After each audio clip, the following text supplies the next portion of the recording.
All right, on the second part of our sheet, starting from here, is going to be exercise 10-4. And here we're going to choose cost drivers for the support department costs. So this is no different than looking for cost drivers for product costs either, right? So we're just going to look and see what things make the most sense to the cost drivers to choose from. And sometimes what I'll do is I'll go through and do the ones that make the most, that seem the easiest first.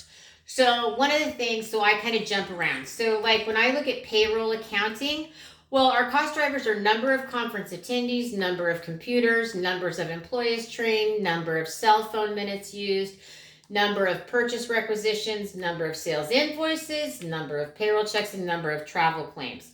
So one of the first things I always look at is payroll accounting here. So we can see that payroll accounting's cost would be driven by payroll checks because, right, that's what payrolls in business to do. So I'm going to put this here in both places so that you have it. So we've got our number of payroll checks equals payroll accounting. So remember, this is your cost driver, this is your cost, okay? All right, so then let's see. Now let's look at conferences. So D's conferences. So we want to look at, and how about number of conference attendees? So that would be number 1. So let's try and put them both out here. So this is payroll accounting F. This is conferences.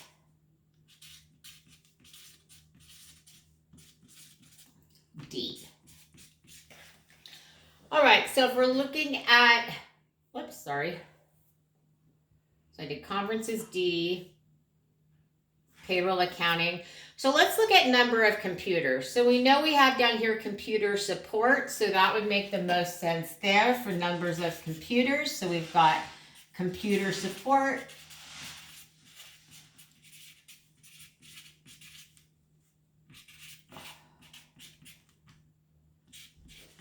For C, then if we're going to look at central purchasing. Oh, I made this central processing, sorry. Central purchasing. So central purchasing would go for number of purchase requisitions. So we're going to have that down here. So B is 5, and that is going to be central purchasing.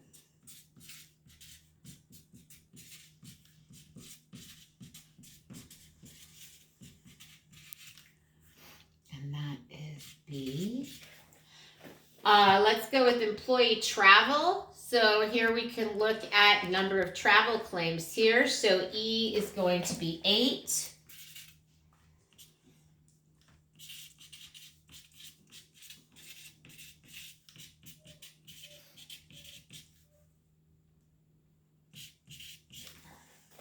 Let's see, telecommunications. We're going to look what we have left. How about number of cell phone minutes used? So that's what's going to go here.